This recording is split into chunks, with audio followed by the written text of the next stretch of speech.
बंधुगण आज भिडियो आम आलोचना करबा डायबिटीज ट्रीटमेंट विषय रे।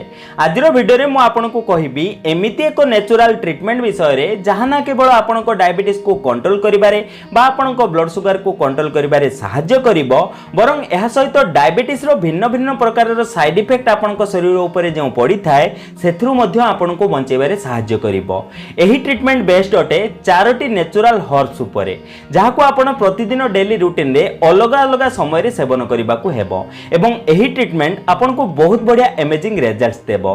तबे चलंतु विलंब न करी वीडियो को आरंभ करबा किंतु ताहा पूर्व म आपण माने कहि कि जदि आपण माने जे हम चैनल को सब्सक्राइब करना आती तबे तळथिबा सब्सक्राइब बटन ऊपर क्लिक करे हम चैनल को सब्सक्राइब कर नियंतु एवं पाखते नोटिफिकेशन बेल ऊपर निहाती क्लिक करंतु। एहा द्वारा हम जे नूतन वीडियो अपलोड करबो ता नोटिफिकेशन आपण माने प्रथम पाई परिबे एवं हम चैनल माध्यम रे बहु किछि सिखणीय जिंस आपण माने सिखिबाकू पाइबे। बंधुगण जेमिति कि मु आपनको कहिली एही ट्रीटमेंट बेस्ड अटे चारोटी नेचुरल हर्ब्स उपरे। एथिपाई आपनको प्रथम सामग्री रा आवश्यकता पड़िबो ताहा अटे मेथी दाना। द्वितीय जिनिस आपनको एथिपाई आवश्यक ताहा अटे दालचीनी। तृतीय सामग्री अटे एप्पल साइडर विनेगार एवं चतुर्थ जिनिस अटे बार्ली बा ओडिया रे जाहाको आमे जब कहि थाउ। एबे जानिबा एही चारोटी जिनिस को आपण केमिति प्रयोग करिवे बा आपनको डेली रूटीन रे एहाकू केमिति अडॉप्ट करिवे। बंधुगण एही ट्रीटमेंट हमको आरंभ करबा को हेबो सकाळू। सकाळू जेबे आपण उठंती सर्वप्रथमे आपनको सेवन करबा को हेबो मेथी पानी अर्थात फेनुग्रीक वाटर। हेले मेथी पानी बनेबार उपाय अल्प भिन्न प्रकार अटे। सेथिपाई आपण प्रथमे 1 चमच मेथी दाना नियंतु तापरे आपण ताहाको कोनोसी नॉनस्टिक तावा उपरे पकई अल्प भाजी नियंतु। बेसी अधिक भाजिबे नाही बा बहुत अधिक एहाकू जळेबे नाही। धीमा आंचरे आपण एहाकू ड्राई रोस्ट करि दियंतु तापरे आपण एहाकू ग्राइंडिंग करी एहार एक गुंड प्रस्तुत करंतु। एबे आपण एही 1 चमच मेथी गुंड को 1 ग्लास गरम पानी रे मिसांतु तापरे आपण 5 मिनिट पर्यंत एमिति ही एहाकू छाडी दियंतु। 5 मिनिट परे आपण एहाकू आउ थरे मिसै दियंतु जेमिति तळे बसी जायतिबा मेथी गुंड पानी रे भलो भाबे मिसी जिवो। तापरे आपण एही पानी रो सेवन करंतु। आपणको दिनर आरंभ पई एहा एक बहुत अमेजिंग जिनिस अटे। मेथी आपणको ब्लड शुगर को कम करिया पई साइंटिफिकली प्रूवन अटे। जेबे आपण मेथी रो रेगुलर यूज करंती तेबे एहा द्वारा आपणको शरीर जो कार्बोहाइड्रेट रो डाइजेशन होइताय ताहा स्लो डाउन होई जाय।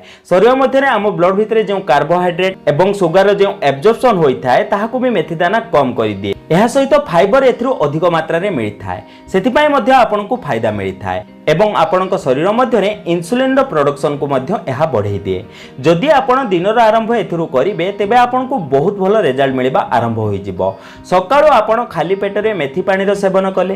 द्वितीय रे आपण जळखिया रे जो चा रो सेवन करंती सेथिरे आपण छोट खंड दालचीनी रो प्रयोग करंतु अर्थात आपण चा रे गोटे छोट खंड दालचीनी पकेई ताहाको भलो भाबे बॉईल करंतु। दालचीनी को चा रे आपण जेबे पकेई फुटांती तेबे एथिरे जहा भी सब इफेक्ट्स अछि जहा भी सब मेडिसिनल प्रॉपर्टीज अछि ताहा आपनको मिलिबा आरंभ होई जिवो। दालचीनी एक बहुत बढ़िया जिनिस अटे जहा आपनको शरीर मध्ये रे इंसुलिन रो सेंसिटिविटी को बढ़ेबार काम करि थाए। एहा सहित दालचीनी हम शरीर मध्ये रे इंसुलिन रो जे इफेक्ट्स रहि थाए ताहाको मिमिक करि थाए। आपण कहि परिबे एहा हम शरीर मध्ये रे एक फेक इंसुलिन रो काम करि थाए। एहा सहित जे एक्सेस ब्लड शुगर हम शरीर रे बुलु थाए ताहाको सेल मध्ये रे ट्रांसपोर्ट करिबार काम करि थाए। एही दुईटी जिनिस मिसी आपनको ब्लड शुगर को कंट्रोल करिबारे बहुत अधिक सहाय्य करि थाए। आई एम श्योर जदि आपण केवल एही दुईटी जिनिस अडॉप्ट करि नेबे अर्थात सकाळो खाली पेट रे मेथी पानी रो सेवन कले एवं द्वितीय रे जळखिया रे जो चा रो सेवन करूछंती सेथिरे दालचीनी रो प्रयोग कले तेबे केवल एही दुईटी जिनिस को करिबा द्वारा 15 रु 20 दिन भितरे आपनको फास्टिंग ब्लड शुगर बहुत कम हेबा आरंभ होई जिवो अर्थात नॉर्मल रहिबो। तेबे आपनको दिनर आरंभ आपनको एही दुईटी जिनिस रु करिबा को हेबो। सकाळ जळखिया परे आपनको खाद्य रे कोन सेवन करिबा को हेबो अर्थात दिन रे आपण जेउ दुटी मेजर मेल्स नै थांती दुई पहर खाद्य एवं रातिर खाद्य सेथिरे आपनको अल्प परिवर्तन करिबा को हेबो। देखंतु बंधुगण आमे भारतीय अटंती एवं आमे खाद्य रे जहा सब खाइ थांती सेथिरो एक इंपोर्टेंट पार्ट होइथाय रोटी। रोटी आमे सर्वदा गहम अटार खाइ थांती। आपनको केवल गहम अटा रोटी को रिप्लेस करी जब रोटी खाइबा आरंभ करिबा को हेबो। बंधुगण बार्ली अटा फाइबर रे एक रिच सोर्स होइथाय। स्पेसिफिकली एक प्रकार फाइबर एथरु मिलिथाय जहा को कहा जाय बेटा ग्लूकन। यही बेटा ग्लुकन आम शरीर मध्य सुगार जो अब्जर्पशन होता है ताकू कम करिवार काम करिथाय।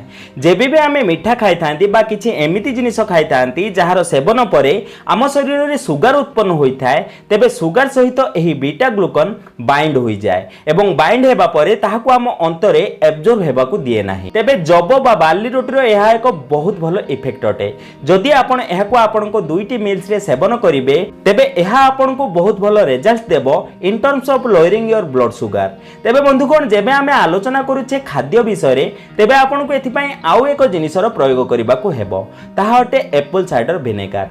एप्पल साइडर विनेगार को आमे दुई प्रकार रे यूज करिबा।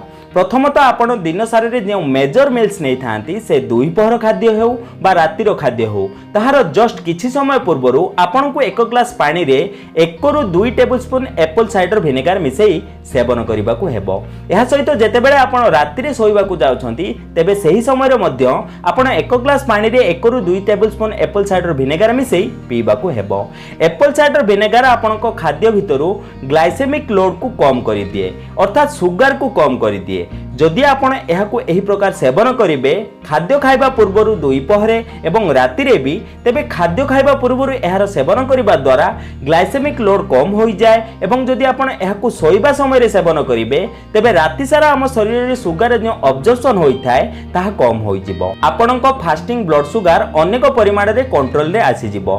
तेबे एही प्रकार आपणको एप्पल साइडर विनेगार दिन रे 2 टाइम सेवन करिबाकू हेबो।